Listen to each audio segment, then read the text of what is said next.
Welcome to another episode of Mythic Drafting, where today we're going to be taking our first look at Wilds of Eldraine.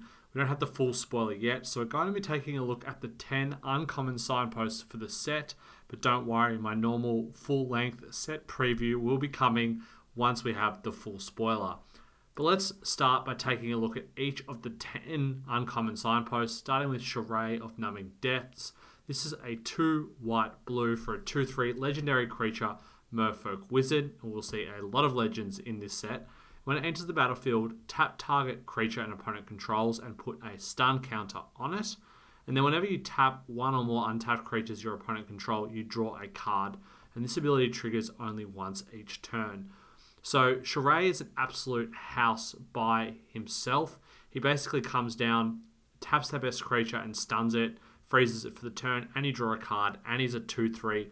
All for just 4 mana. And then if you have any other ways to tap creatures in your deck, which blue-white presumably will have and already does have from some of the spoils already, then you're going to be pretty consistently drawing an additional card every turn as long as Charay is still in play. And that is in turn going to allow you to tempo out more tap abilities, more stun counters, and draw more cards and just blow your opponent out of the water. I think Charay is very, very strong and will be a solid base for blue-white decks in the format. Up next is Ash Party Crasher, red and a white for a legendary creature, 2/2 haste, human peasant. It has celebration, so whenever it attacks, if 2 or more non-land permanents enter the battlefield under your control, you put a +1/+1 counter on Ash. Ash already indicates exactly what we expect red-white to be doing in almost any format, and that is attacking. A 2/2 haste for 2 is good already. And then if you have 2 creatures essentially most of the time in a red-white deck enter the battlefield on a turn, you're going to give it +1/+1. But as we'll see, there are roles in this format as well. And so roles are enchantments, token enchantments which attach to creatures. And so there's going to be a lot of more permanents flying around, and I think it will be quite easy to trigger Ash consistently, meaning that every turn effectively this creature will get bigger and bigger, and I think it'll outpace most of your opponent's board and will be a great threat for the red-white decks. Up next is Ruby Daring Tracker, a green and a red for a legendary creature, 1/2 with haste. And whenever it attacks while you control a creature with 4 power or greater, Ruby gets +2/+2 until end of turn, and you can tap it to add red or green. Ruby is a really versatile card, which I think does a lot of stuff that green-red wants. It's a mana dork on 2, which allows you to accelerate into a 4-drop on turn 3, which will allow you to play a big creature and put pressure on your opponent. And then once you're done ramping out your hand, you can presumably start attacking with Ruby as a 3/4, because green-red is going to have a lot of 4-power creatures in the decks, and then this will become an attacker to join them as well. I think Ruby is also fantastic and will be a really solid option for green-red and one of the better uncommons in that deck. Next is Greta, Sweet Tooth Scourge, which is one green black for a 3/3 legendary creature, human warrior. When it enters the battlefield, you create a food token, and then you can pay green to sack it and put a 1/1 counter on target creature and activate only as a sorcery. Or you can pay 1 and a black to sack a food, you draw a card, and you lose 1 life. Greta is just awesome. This card is extremely flexible and gives you a ton of stuff. You're getting a 3/3 for 3 mana, which, while not great, is acceptable by itself. Plus, you're getting a food, which is a permanent. And also, you can use it to gain life, or you can sack it to boost your creatures and make Greta into a 4/4 on turn 4, or you can just sack it to draw a card. So Greta itself is either a 4/4 or it's a 3/3, draw a card and lose a life. And plus, if you have anything else in your green-black decks, which presumably you will, that creates food, then Greta can just be an endless value engine that allows you to boost all your creatures, draw a ton of cards, and take advantage of all the food synergies in this format. Up next is Obira, Dreaming Duelist, a blue and a black for a flash-flying legendary creature, Fairy Warrior. It's a 2/2. Whenever another fairy enters the battlefield under your control, each opponent loses 1 life.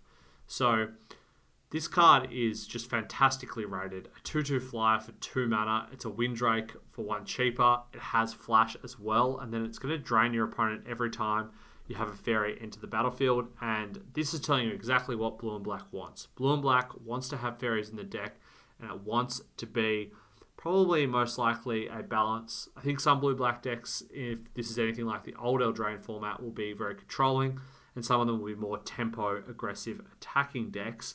And Obira will fit into both very well, but I think it will fit even better into the aggressive versions. But the beautiful thing about this card as well is if there are some counter spells in the format, then you'll be able to hold up a counter spell. If you don't need to counter anything, you can simply just flash this in and attack them the next turn and hold up your counter spell again.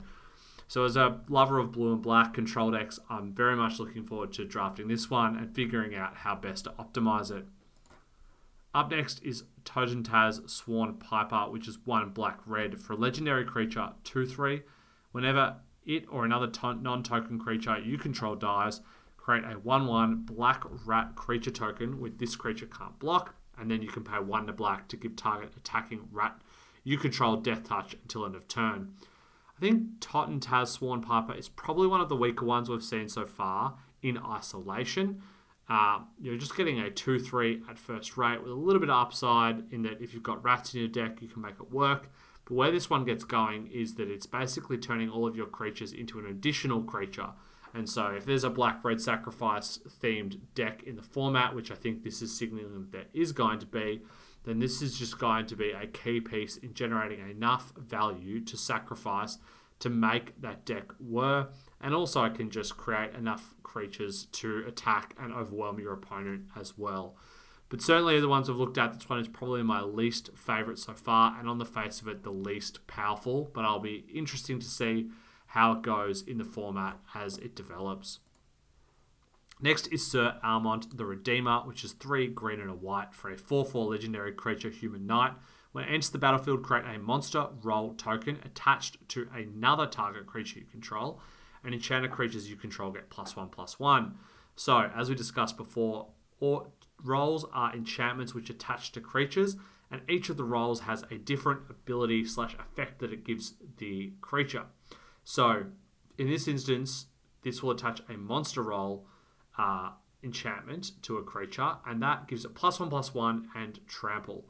But then Sir Armor will also give it +1/+1. So effectively, this is giving another one of your creatures +2/+2 and trample, boosting all of your other creatures with enchantments also +1/+1, and gives you a 4/4, all just for 5 mana.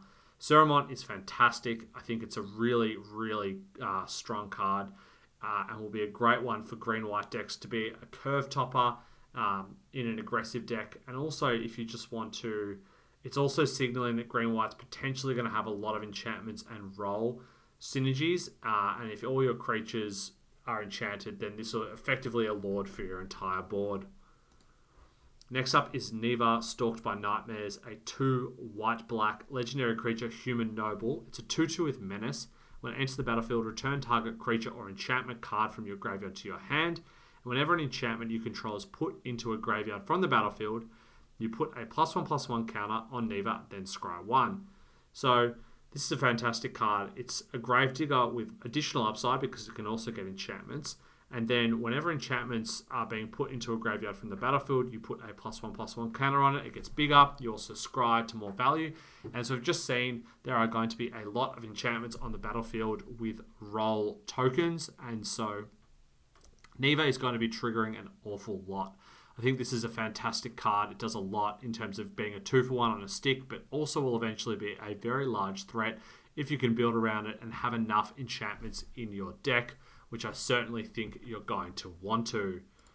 Up next is Johan, Apprentice Sorcerer, a 2 blue-red for a 2/5, and you may look at the top card of your library at any time, and once each turn you may cast an instant or sorcery spell from the top of your library. So Johan is indicating exactly what blue and red wants to do, which is the same as almost any format, and that's play a spells deck. This is going to be a controlling card, I think, simply for the fact that it's a 2/5. It's got huge toughness, it blocks the board really well, and will buy you time to cast instants and sorceries from the top of your library, generating additional value, digging for more cards, and also just taking advantage of the fact that you're probably going to be stuffing 10 to 15 instants and sorceries in your blue-red deck, especially if you've got Johan. Up last, we've got Troian, Gutsy Explorer, which is 1 green-blue for a 1/3 legendary creature Vidalcan Scout. Tap it to add blue-green. Spend this mana only to cast spells with mana value 5 or greater, or spells with X in their mana costs. And then you can also pay blue and tap it to draw a card, then discard a card. So Troian Gutsy Explorer is a very interesting card. I think it does a few things decently, but nothing too well that it's not going to be one of the better Signpost uncommons. But there are certainly going to be some decks that want to play this on 3 in order to ramp out a 6-drop. I think the awkward thing about this card is really that effectively when you play it on turn 3, you're going to be able to cast a 5-drop on turn 4, but you're only advancing 1 mana in that respect. It really has to hit a 6-drop on turn 4 for it to really blow your opponent out of the water. And that creates some deck building difficulties in that you need to stuff your deck full of enough 6-drops to reliably cast one on turn 4 if you draw Troian. But you don't want to have a deck full of too many 6-drops, because if you draw a hand full of them, it's going to be too clunky and you're going to get run over. I think that's why the best mana dorks that we see in Limited are always the 1 and 2 mana costed dorks that can ramp you to 3-drops or 4-drops, because your curve can handle having enough of those cards in order to take advantage of having a mana dork if you draw it. But I think Troian also has the balance of being a looter as well. So it's not just dead, creates additional mana in the early game, and then if you don't manage to take advantage of it, you can start looting with it and generate value as well. So I think Troian is definitely a playable card and a super solid card, but I think it's going to appear better than it actually is at the start of the format, but I'll be very, very interested to see how this one performs. That will do it for this video. Please be sure to like and subscribe. There'll be a lot more Wilds of Eldraine content, including the full set preview, which I do for each of the sets. So be sure to stick around and leave a comment below with what cards you're most excited to play with from the spoiler so far, and I'll see you on the next one.